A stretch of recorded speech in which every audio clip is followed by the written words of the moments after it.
बहराम खां मोहम्मद मिठल बिरोही जी रिपोर्ट मुताबिक़ बहराम टाउन जे मक्सी मोहल्ला में जे वोट बैंक रखंदड़ मक्सी बिरादरी जे मोअज़्ज़िज़ हाजी अब्दुल समद मक्सी, हसन नादर अली, लाल जान, अली बख्श मक्सी, फिदा हुसैन, अयास मक्सी, साजिद, शाहिद अली, मीर हसन मक्सी, आसिफ मक्सी, मोहब्बत खान मक्सी, अब्दुल सत्तार, अब्दुल जब्बार, फौजी, नियाद हुसैन, नसरुल्लाह, अमीर हसन मक्सी, अब्दुल नबी मक्सी ऐं ॿियनि जो चवणु आहे त असांजे मक्सी कबीले जी कारोज़ई बिरादरीअ 55 सालनि में पीपल्स पार्टी लाइ क़ुर्बानियूं ॾिनियूं, पर पीपल्स पार्टी हमेशह नज़रअंदाज कयो आहे।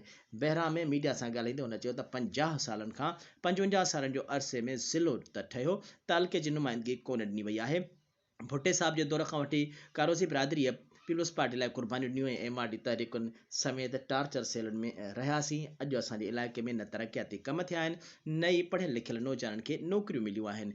वार्ड 1, वार्ड 2 UC नादर, ॻोठ महबूब मक्सी पूरे कारोज़ी बिरादरीअ पारां हाणे असीं इलेक्शन जो बाइकाट कयूं था। उन्हनि चयो त केतिरा ई दफ़ा असां मुतालबा बि कया, पर पीपल्स पार्टी क़यादत असांजो नवाबज़ादा मीर नादर ख़ान मक्सीअ खे वठी अची वाइदा करे असांखे राज़ी कयो, मगर कंहिं बि हिक वाइदे ते अमल न कयो वियो आहे। असल में हेठियां उहिदेदारनि मीर साहब जन खे मिसगाइड कयो थो वञे।